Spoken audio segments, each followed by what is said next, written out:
Good morning, church. It's almost like we have a group of Pathfinders here today.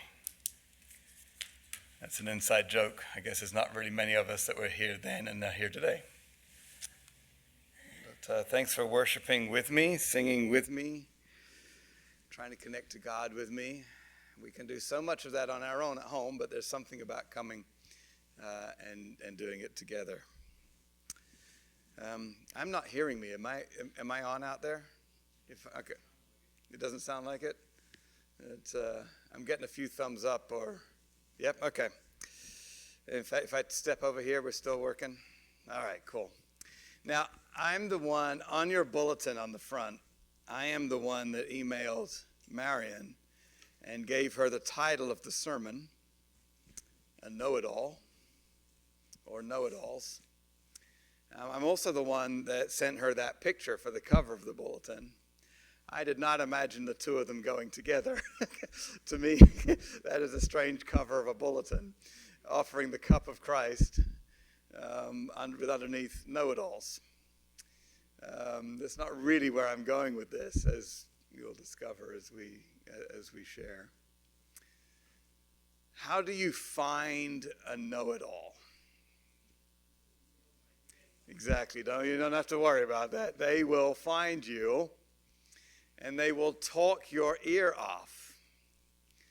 Because whether they actually know everything or not, the fact that they think they do, they feel like they should be the masters or mistresses of every conversation that they enter into. They speak with what I call an unworthy confidence. Oh, they have confidence. But their confidence is something that they perhaps shouldn't have confidence in. They can't be wrong, obviously, because they know everything. But think about how a conversation with a know-it-all makes you feel. I've met some political know-it-alls, not in this room. All my examples today, none of them are from this room. Just thought I'd let you know. Including me. And anyway, but that one, I'll leave that one to the side a little bit.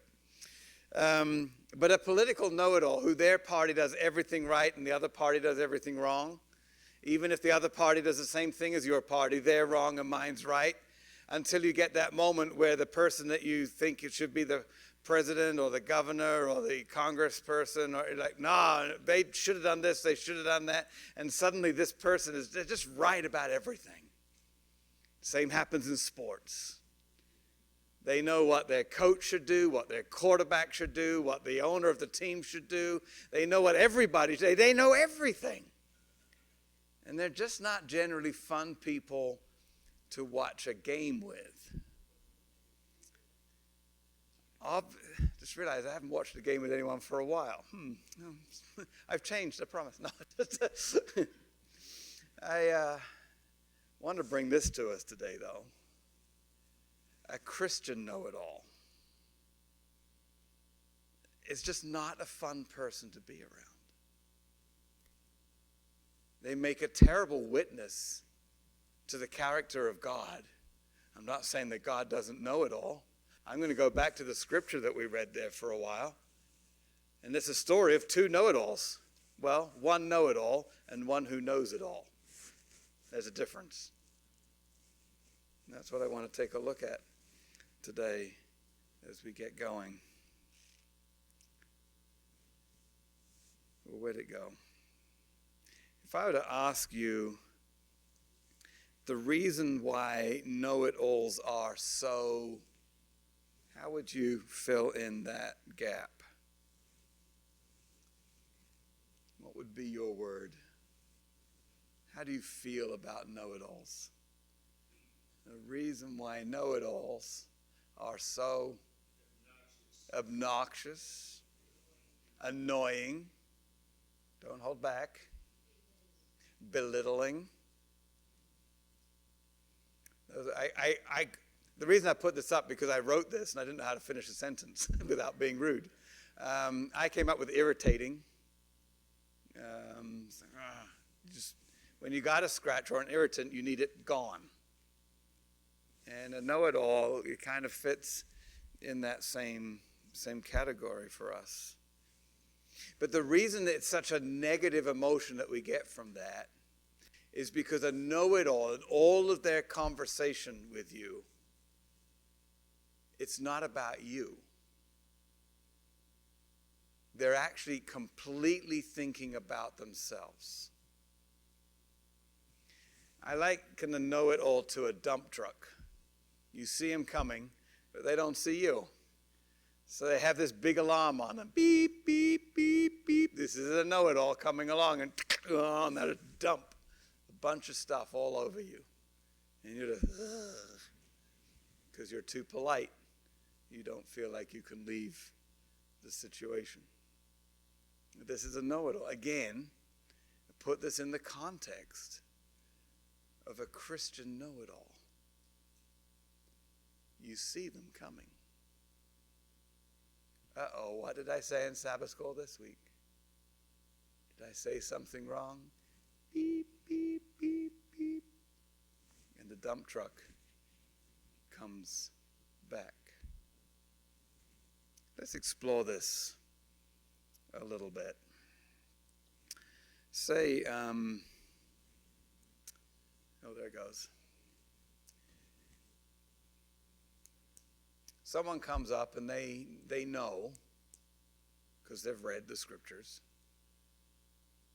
that you don't go to heaven when you die. There's not an eternal hell. The Bible never talks about an eternal hell. The Bible does talk about some people going to heaven. But most people get their new bodies when Jesus comes back. And some people know that. They've read that. But somebody in their vicinity has said, and it's usually when someone's in the middle of their intense grief. Oh, my dear Jimmy, at least they're in a better place now. No, they're not. Beep, beep, beep. I know something. I feel the need to get it out. How you feel in this moment is of no concern to me. I just need to let you know that I know some stuff. And you don't. I'm going to tell you. In this room, you know something about what we refer to as the seventh-day Sabbath. The reason I know that is that you're here today and not tomorrow. That's kind of a bit of a dead giveaway right there.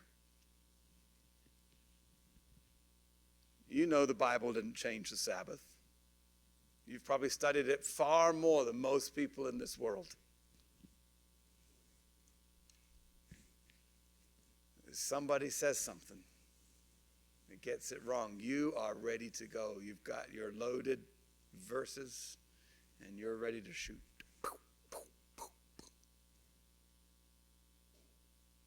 Now, I'm not saying we shouldn't share things, and we're going to see that. But a know-it-all doesn't care about the people they're talking to. They actually care about how they feel. And the devil knows what he's doing here. I mean, if he can get all the people that share the gospel to do it in a way where they love themselves and don't love others, well, he's on to a winning formula right there.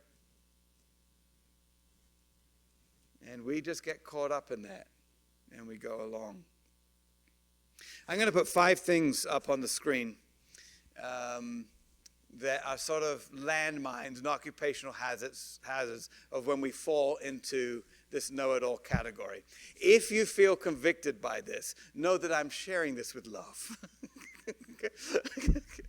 I don't want this to be a judgment thing. Because I got to tell you, there's a lot of pastors that skirt this issue quite a bit. So I gotta look inward. But if you want to be that first hymn that we sang, you know, I want to be a Christian. I want to show love. I want to be Christ-like. We do. This is what we've signed up for. The accuser comes and knocks us down, but we want to be a good spiritual witness for the wonderful saving grace that God offers this whole world. But if you fall into the know-it-all category, instead of being a humble servant, you end up full of pride and arrogance. Now you know. No, Siri felt offended. Because guess what? Siri knows it all. Until she doesn't. Wait, what was I talking about? There's a sermon going on there for a second. How do most non-Christians view Christians? Not as humble creatures.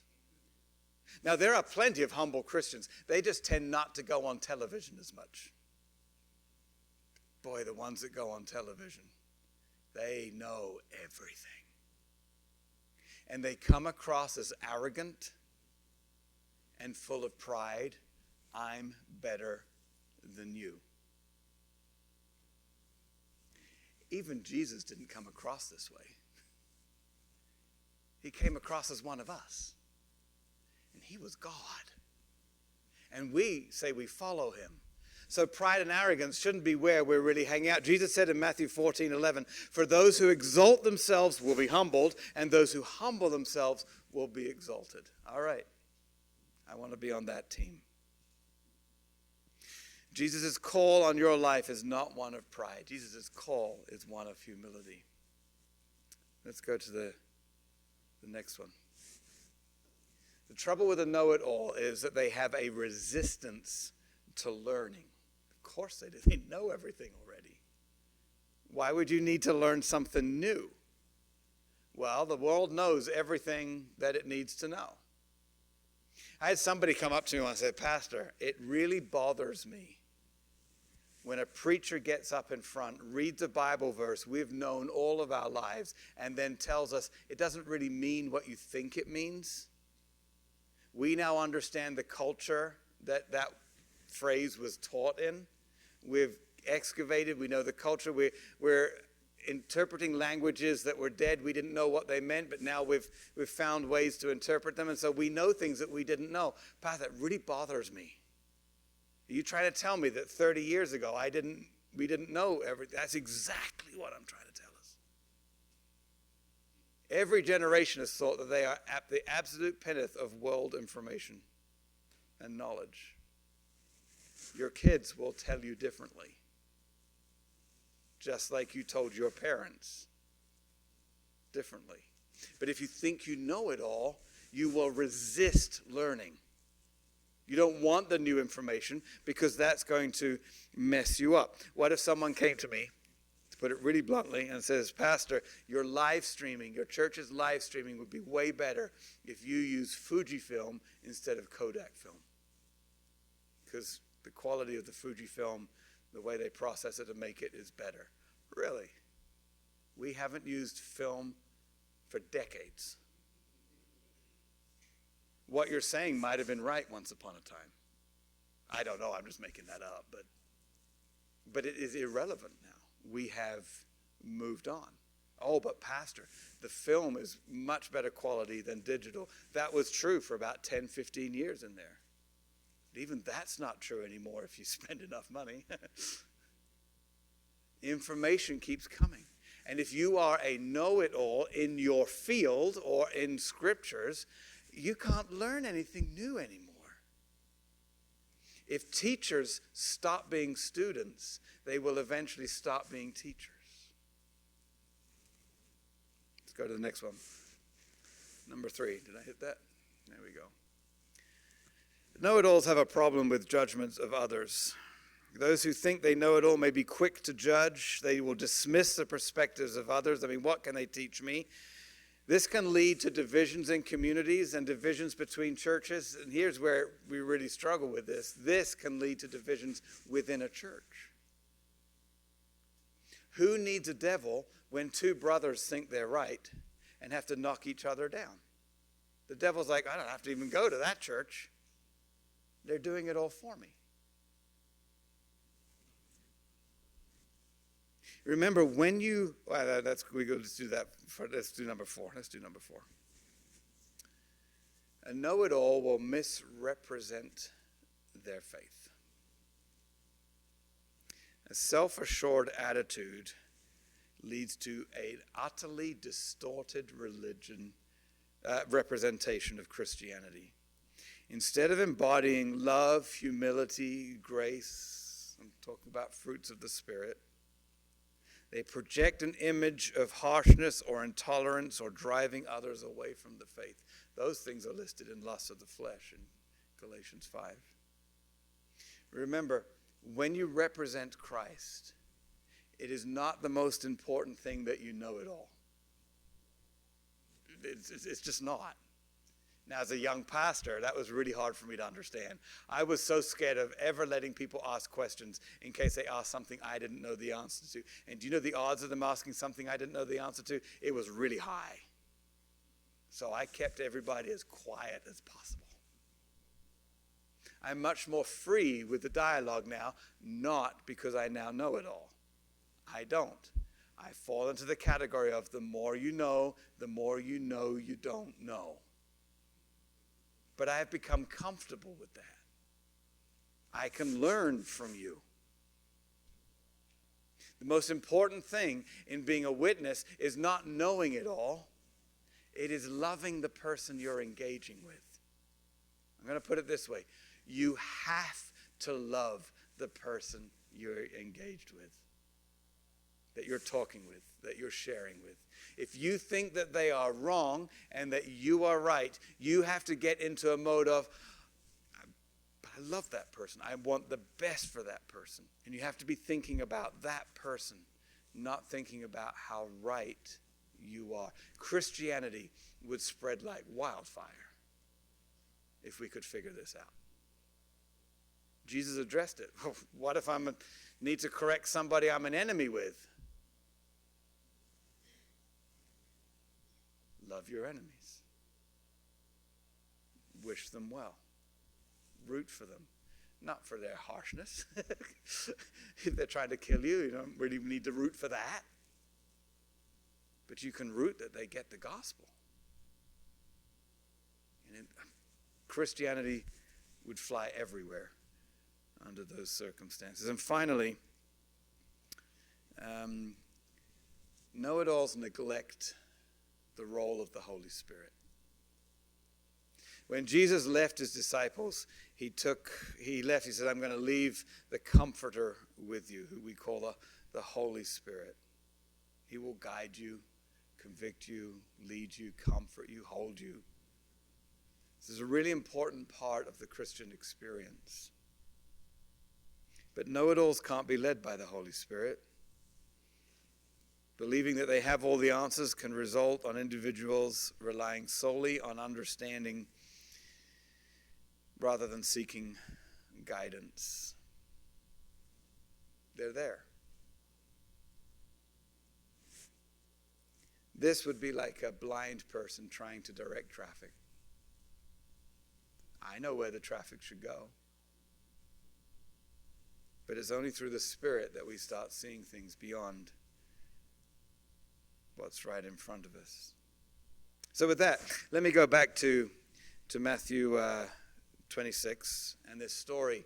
I put it up there, it's a bit small, but I try to put it all on one screen because I'm going to float around a little bit, and I won't be there changing it. But it's Matthew 26, 31 to 35. This is the New Living Translation. I'm even going to paraphrase this because I think there's a lot going on in this story, but this story is just so perfect for what we're talking about right here. Jesus is with his disciples, and it's getting really close to the time that he's going to be taken away. It seems very clear that Jesus knew this was going to happen. Now, make no mistakes, the disciples also knew that something bad could really go down right now. They had left Jerusalem because they were after him to kill him, and then Jesus later went, let's go back to Jerusalem. And the disciples were like, really? Yeah, let's go back. And they're like, okay. And there's a Bible verse that says, okay, where you go, Jesus will go. If you're going there, we think it's a crazy idea, but if you're going there, we're going too. So they were already pumped up that whatever happens to Jesus, it's going to happen to us. If they weren't that, they would have gone already. So they had that in them. So Jesus knows this is coming. The disciples have a feeling. I imagine there being a bit of a weight in the room, a weight that Jesus is feeling and experience. If you've ever had to drop off your kids somewhere, maybe they're going to college, They got married and are starting a new home. And you have to say goodbye for a lot longer than your body, mind, and soul is prepared for. And you're like, oh, I wish I'd told them this. I wish I'd told them that. All you can do is just muster.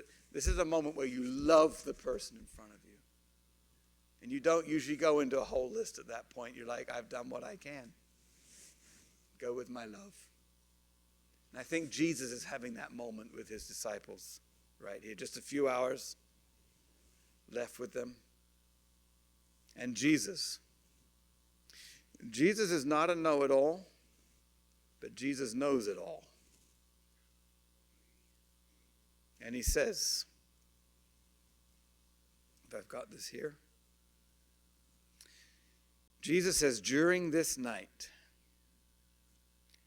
all of you will reject me. And he's even got a Bible verse for this. He quotes Zechariah 13:7. I will strike down the shepherd, and the sheep will be scattered. And Jesus quotes the Bible verse. Chances are his disciples knew that Bible verse. The palm branches on entry to Jerusalem were becoming a very distant memory very quickly. But Jesus also reminds them that he'll rise back to life and that he'll go ahead of them and he'll get to Galilee before them, but they'll meet together in Galilee. And Peter spoke up. Of course he did. It's always Peter. We know that he felt responsibility. He's probably the oldest in the group. Jesus is telling them all that they're gonna scatter and run away and leave him. And so Peter's like, well, maybe I can't speak for everyone on this, but Jesus, let me tell you this. I promise you that even if all these other people reject you, I will never reject you. How does Peter know this? Because in this moment, Peter's a know-it-all. Them back there, they might, but not me. Jesus says, oh, Peter, I promise you that before a rooster crows tonight, you will say 3 times that you don't know me. Have you ever seen 2 people have an argument? No, I know I'm right. No, I know I'm right. No, I digging my heel in. I promise you that I'm right. I promise you that I'm right. And it goes, and it goes, and it goes. We have 2 know-it-alls right here. One of them is God, and one of them is not. But Peter's not done. Jesus doesn't reply here. It's Peter again. No, Jesus. You're wrong. If your prayers ever start out that way, just open your eyes, twirl around 3 times, and try again. You're wrong, Jesus. You think you're going to die? If you do end up dying, I will die with you before I ever say that I don't know you. Now, this is the difference between someone who knows it all and a know-it-all. A know-it-all has to get the final word. But Jesus has said his piece. And Jesus doesn't come back to him. He doesn't even say, I told you so later. I mean, Peter knows. He doesn't need to say it. The conviction's there. And Matthew finishes this section recording that all the others said the same thing. Now, there's a couple things here. Jesus knows he's right. He's warned them. He's shared the information. They're digging their heels in and Jesus leaves it. That's maturity. Someone who truly knows some stuff can walk away because they also know that there's no point in digging that in. So they release the pressure of the situation. And secondly, Jesus might be melancholy, might even be a bit depressed, sad. I think there's even signs that Jesus has anxiety here. But he's still thinking about other people. Peter is giving a performance. He has two audiences. He's giving a performance to Jesus. I promise you, whatever happens. He's also giving a performance to the others behind him. He does not want to lose face with them. So he needs to say it louder than they say it. Because that's where Peter's at right now. He's not worried about Jesus in this moment. He's not worried about Jesus having to go die. He's just thinking about his own thing in that situation. That's the difference between Christ and, at the moment, Peter, a Christ follower. The next verses talk about Jesus goes out to pray, which is a good thing to do for all of them. In my last camp meeting area, I think I've told you bits of this story before,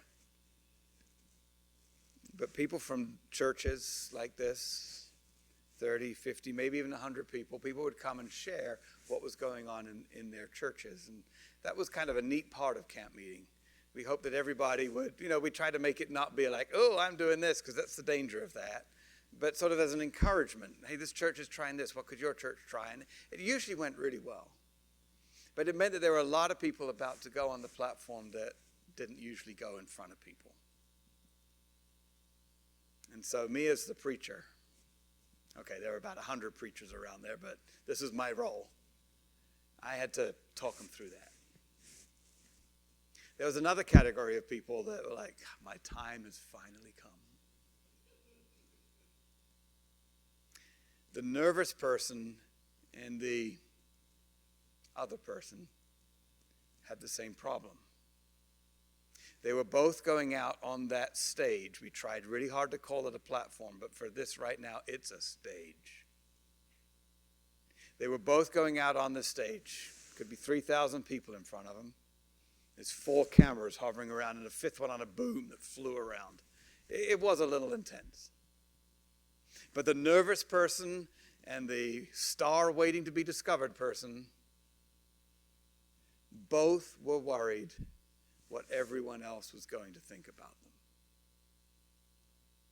So I used to say every night, and those who came up on the platform every night were probably a little bit tired of hearing this, but I believe this to my core, and it's not just true for that camp meeting, it's true in this room too. When you get in front of people, you have to love the people that you're sharing with. It doesn't work any other way. Now, I've been here long enough where I know that you guys love each other. I've seen it in action. I've seen the way you treat each other in this dynamic right here. It doesn't mean we don't get a little sometimes, because, this ain't paradise yet. It's close. South Dakota's pretty close to paradise. So I'd slip that one in there. But you have to love the people you're sharing with. We tried very hard at camp meeting to not use the picture of them in their underwear thing. That didn't seem quite right. We felt it was better. When you go out on that stage, love them. Maybe picture someone in the congregation that you're like, hey, maybe this is their first time in church. Maybe they were dragged here and didn't want to be here. They kind of got pressured into it. Or maybe they came because life has gotten so bad, they've got nowhere to turn now but back to God.